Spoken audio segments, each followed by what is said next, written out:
साथियों नमस्कार। आपका मेरी कक्षा में स्वागत है। भाषा विज्ञान के बहुत सारे विषयों पर हमने विस्तार से प्रकाश डाला है और आज फिर एक नए विषय के साथ मैं उपस्थित हुआ हूँ।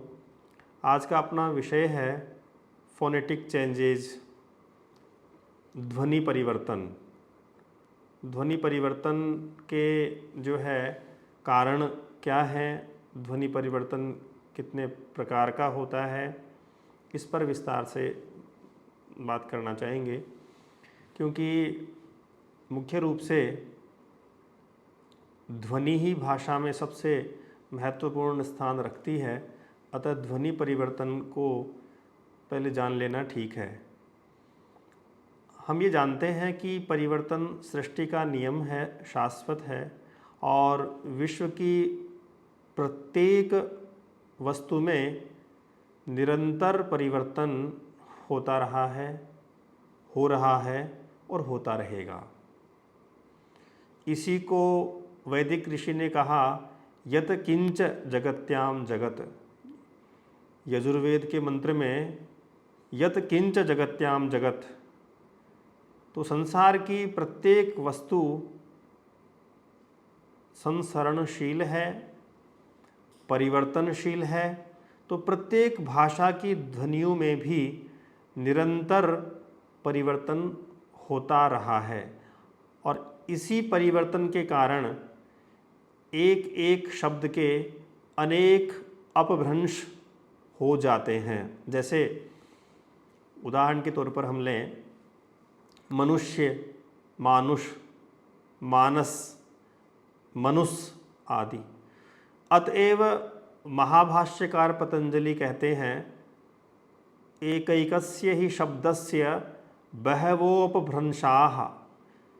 ये प्रथम आह्निक में भगवान पतंजलि ने कहा कि एक एक शब्द के अनेक अपभ्रंश शब्द होते हैं। तो भाषा का प्रमुख तत्व ध्वनि ही है। वक्ता इसका उच्चारण करता है और श्रोता इसे सुनता और सुनकर के वक्ता पर इसका प्रभाव पड़ता है। और वक्ता की ध्वनि पर दो प्रकार का प्रभाव पड़ता है, आभ्यंतर और बाह्य। वक्ता और श्रोता से संबद्ध कारणों को आभ्यंतर कारण कहते हैं। जैसे प्रयत्न लाघव, मुख सुख, अज्ञान, शीघ्र भाषण आदि। और इसके अतिरिक्त अन्य कारणों में बाह्य कारण भी हैं। ये कारण बाहर से ध्वनि को प्रभावित करते हैं, जैसे सामाजिक, राजनीतिक, भौगोलिक आदि कारण जो हैं बाह्य कारण हैं। तो मुख्य रूप से ध्वनि परिवर्तन के कारणों को दो भाग में बांटा गया है। पहला भाग है आभ्यंतर कारण, जो कि वक्ता और श्रोता से संबद्ध कारणों के बारे में आभ्यंतर कारण जो है मुख्य रूप से है, जिसका सीधा संबंध वक्ता और श्रोता के साथ में रहता है। आभ्यंतर कारण जो है वो आभ्यंतर कारण 10 प्रकार का है और बाह्य कारण भी जो है उसी के अनुसार, जिसमें भौगोलिक प्रभाव है, सामाजिक राजनीतिक परिस्थितियां हैं इत्यादि हैं। तो सबसे पहले आभ्यंतर कारण को हम समझने का प्रयास करते हैं। आभ्यंतर कारण में पहला कारण जो है वो है प्रयत्न लाघव या मुख सुख। इस कारण को आभ्यंतर कारण इसलिए कहते हैं कि उच्चारण की सुविधा या उच्चारण सौकर्य के कारण से व्यक्ति की ध्वनि में परिवर्तन हो जाता है। मनुष्य का स्वभाव ऐसा ही रहा है कि वह कम प्रयत्न करके अधिक लाभ उठाना चाहता है। कम प्रयत्न से ही अपने भावों को स्पष्ट करना चाहता है। मुख की सुविधा के कारण इसे मुख सुख और उच्चारण की सुविधा या सरलता के कारण इसको उच्चारण सुविधा आदि भी कहते हैं। जैसे सत्य शब्द है तो हमने सच कह दिया, कर्म शब्द है तो हमने काम कह दिया, चक्र शब्द है तो चक्कर कह दिया, ब्राह्मण शब्द है ब्राह्मण कर दिया। ऐसे ही प्रचार प्रचार, स्टेशन स्टेशन, हॉस्पिटल को अस्पताल, ये जो है ये प्रयत्न लाघव या मुख सुख से ध्वनि में परिवर्तन हुआ है। संस्कृत, प्राचीन संस्कृत साहित्य में भी इस प्रकार की प्रवृत्ति का जो है दर्शन होता है। शिलालेखों में भी शुक्ल पक्ष दिवस को शु और दी प्रथम अक्षर के द्वारा संकेत दिखा करके शु दी ऐसा कर देते हैं, शुक्ल दिवस। ऐसे ही कृष्ण पक्ष को जो है बदी ब दी लिखा गया है। तो ये जो है यह प्रयत्न लाघव है। इसको हमने बोर्ड पे लिखा है, आप उसमें देख सकते हैं सारे कारणों को।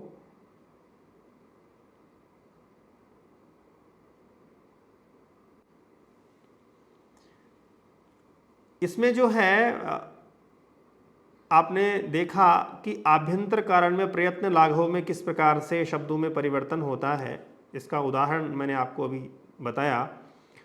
तो ध्वनि परिवर्तन का सबसे प्रमुख कारण जो है प्रयत्न लाघव है। यही समीकरण, विषमीकरण, लोप, आगम, वर्ण विपर्य आदि के मूल में होता है। दूसरा है लघुकरण की प्रवृत्ति।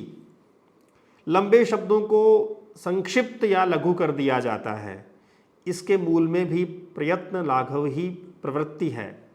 ये प्राचीन प्रवृत्ति है। वार्तिककार कात्यायन ने भी इसका निर्देश दिया है कि नामों आदि में एक अंग के उच्चारण से काम चलाया जाता है। जैसे देवदत्तः को हम कह देते हैं देवः या दत्तः, सत्यभामा को हम कह देते हैं सत्या या भामा। तो सूत्र कहा विनापि प्रत्ययम पूर्वोत्तर पदयोर वा लोपो वाच्यः।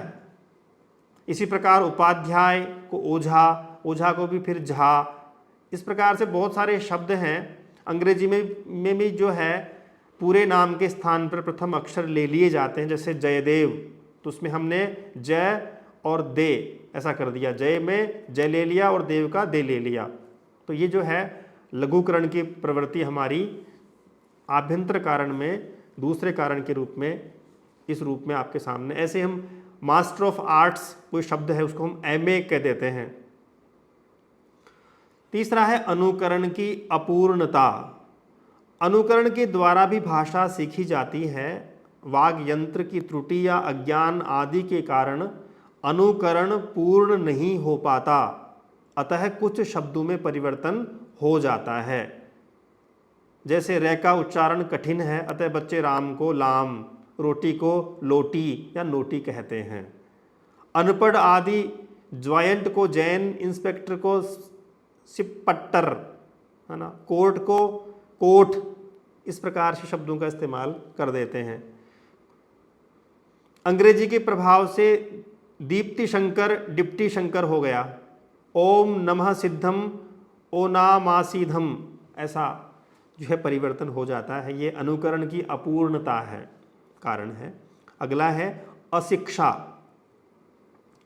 अशिक्षा या अज्ञान के कारण ध्वनियों में परिवर्तन हो जाता है।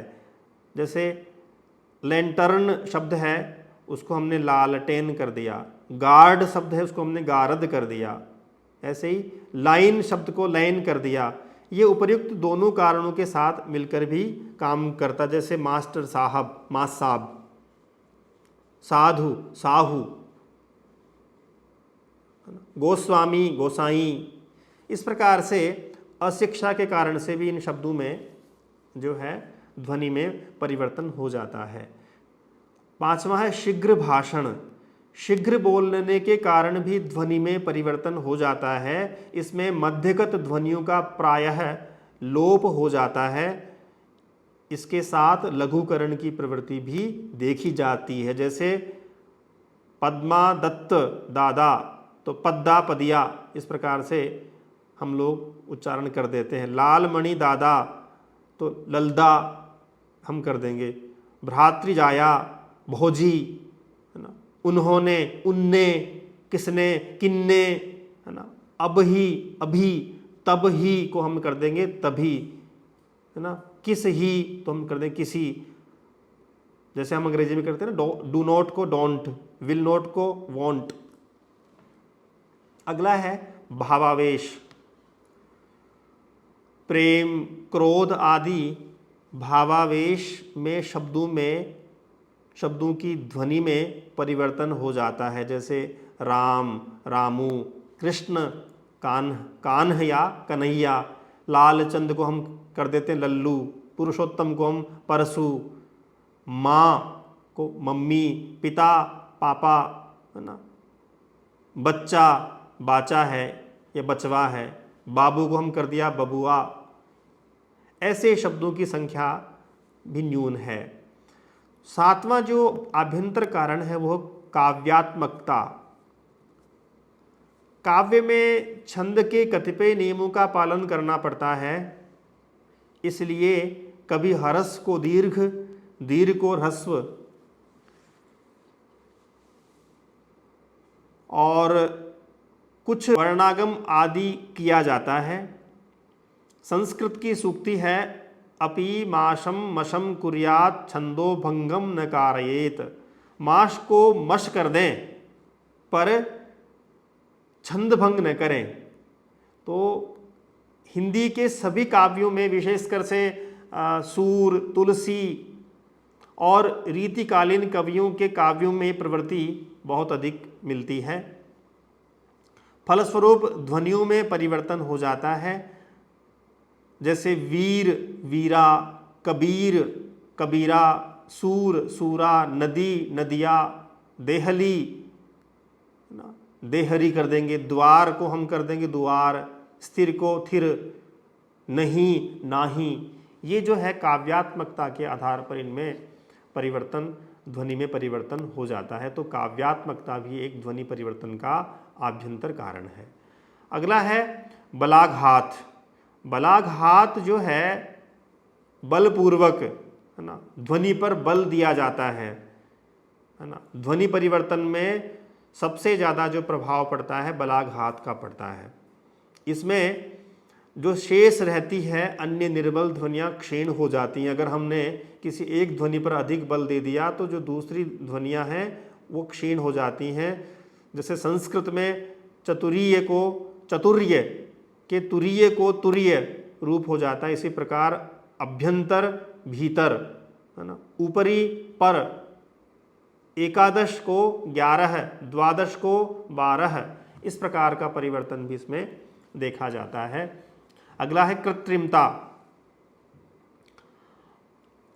कृत्रिमता से तात्पर्य है कि आत्माभिव्यक्ति के लिए कुछ व्यक्ति शब्दों को तोड़ मरोड़ करके बोलते हैं या बनावटीपन से कह सकते हैं। इस प्रकार की यदृच्छा मतलब बनावटी शब्द भी गढ़ लिए जाते हैं। इनका स्थायी प्रभाव नहीं होता है। जैसे भाई, भैया, भ्राता, प्रा, उपरा किथे, इस प्रकार से शब्द पंजाबी के अंदर भी कर लेते हैं। बैठो, है ना, उठो, उठो, बहिनों, बहनों, छात्र, क्षात्र, ऐसा कर देते हैं। स्मरण, सुमिरन, है ना, स्पष्ट, अस्पष्ट, ऐसा भी वो लोग बोल देते हैं। जैसे ध्वनि है ध्वनि, ऐसा बोल देंगे। ऐसा भी जो है कृत्रिमता के आधार पर एक भ्रामक व्युत्पत्ति भी इसका जो है आभ्यंतर कारण है ध्वनि परिवर्तन का। भ्रमवश कुछ शब्दों को स्वभाषा के अनुरूप बना लिया जाता है। अन्य भाषा के शब्दों को दूसरी भाषा में प्रयोग करते समय प्रायः ध्वनि का परिवर्तन कर देते हैं। जैसे मैक्स मूलर को हमने मोक्ष मूलर ऐसा प्रयोग कर देते हैं। इंतकाल अरबी का शब्द है तो अंतकाल। ऐसे ही प्रोग्राम, पुरोगम, लाइब्रेरी को रायबरेली, आर्ट्स कॉलेज को आर्ट कॉलेज, है ना, गोडाउन को गोदाम, बनर्जी बंदरजी। ये सारे परिवर्तन जो भ्रामक व्युत्पत्ति करके दूसरी भाषा का जो प्रयोग हम दूसरी भाषा में करते हैं तो परिवर्तन इसमें हो जाता है। ये कुछ जो है ये आपके आभ्यंतर कारण हैं। और अब बाह्य कारण की बात भी हम कर लेते हैं, जिसमें पहला जो है आप बोर्ड पर देखें, बाह्य कारण में पहला जो कारण है भौगोलिक प्रभाव है। भौगोलिक कारणों से ध्वनियों में परिवर्तन हो जाता है। जैसे फारसी में स का ह हो जाता है। जैसे सिंधु है तो सिंधु को हिंदू, सिंधु को हिंदू, सप्ताह को हफ्ता, और पहाड़ी जिलों में स को श बोलते हैं, समाचार समाचार ऐसा कर देंगे। संदेश, संदेश को संदेश, सीट को शीट। उच्च जर्मन और निम्न जर्मन में भौगोलिक कारणों से ही ध्वनि परिवर्तन हुआ है। जैसे उच्च जर्मन में डी टी, द को त, मैंने अपनी वीडियो में आपको बता दिया है पहले की, आप उसको देख सकते हैं। तो भौगोलिक प्रभाव से भी जो है उच्चारण में ध्वनि में परिवर्तन हो जाता है।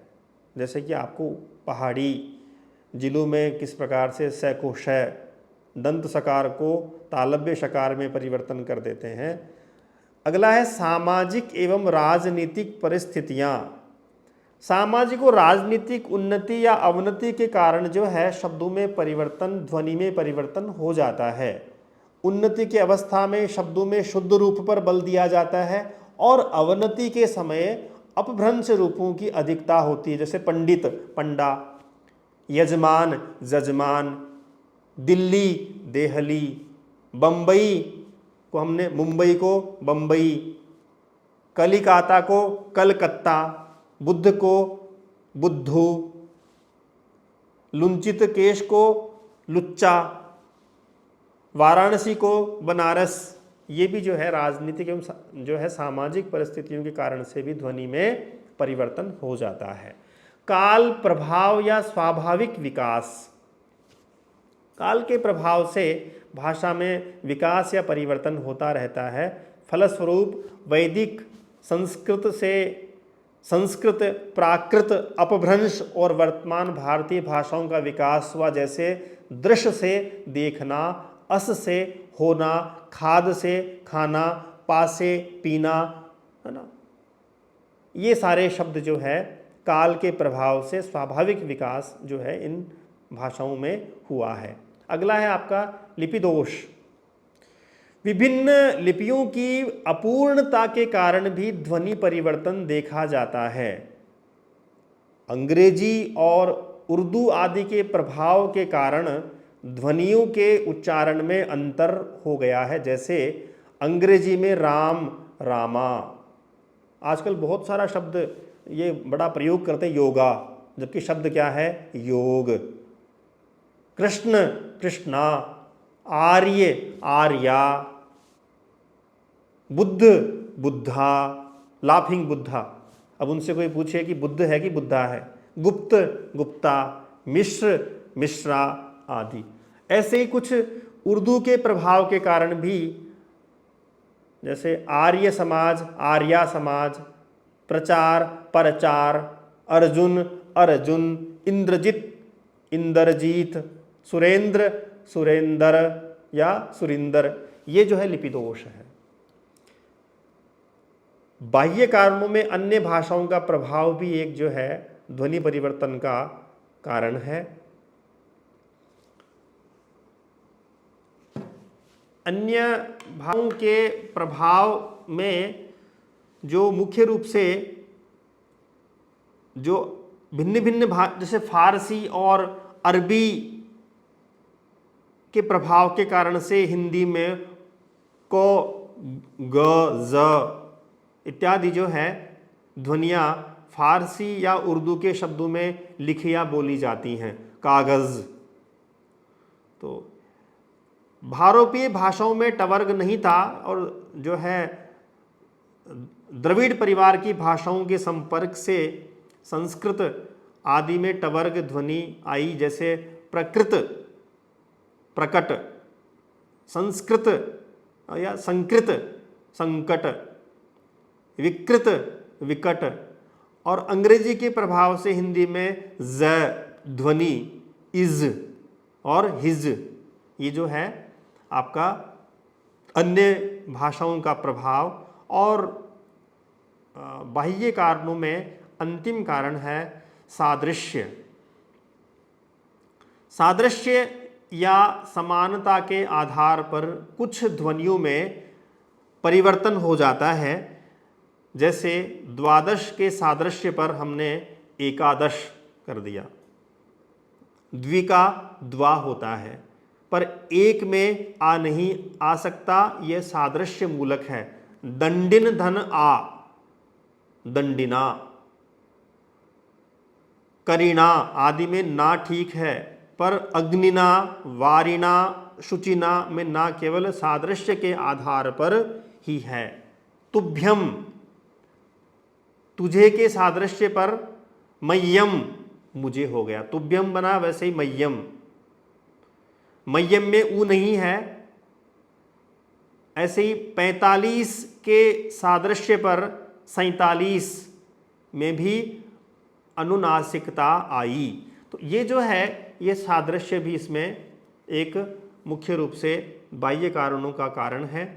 तो कुल मिलाकर के ध्वनि परिवर्तन के कारणों में दो कारण मुख्य रूप से आते हैं, आभ्यंतर कारण और बाह्य कारण। आभ्यंतर कारणों में प्रयत्न लाघव या मुख सुख, लघुकरण की प्रवृत्ति, अनुकरण की अपूर्णता, अशिक्षा, शीघ्र भाषण, भावावेश, काव्यात्मकता, बलाघात, कृत्रिमता, भ्रामक व्युत्पत्ति, ये 10 आभ्यंतर कारण हैं। और बाह्य कारणों में भौगोलिक प्रभाव, सामाजिक एवं राजनीतिक परिस्थितियां, काल प्रभाव या स्वाभाविक विकास, लिपि दोष, अन्य भाषाओं का प्रभाव और सादृश्य, ये जो है 6 जो है बाह्य कारण हैं। कुल मिलाकर के ध्वनि परिवर्तन के 16 कारण हमने आज अपने इस व्याख्यान में, अपनी इस कक्षा में विस्तार से चर्चा में इन 16 बिंदुओं को हमने लिया है। मैं आशा करता हूँ आप सभी को ये प्रकरण समझ में आया होगा और इससे आप सभी लाभान्वित होंगे। बहुत बहुत धन्यवाद आप सभी का। जयतु संस्कृतम, जयतु भारतम, जय हिंद।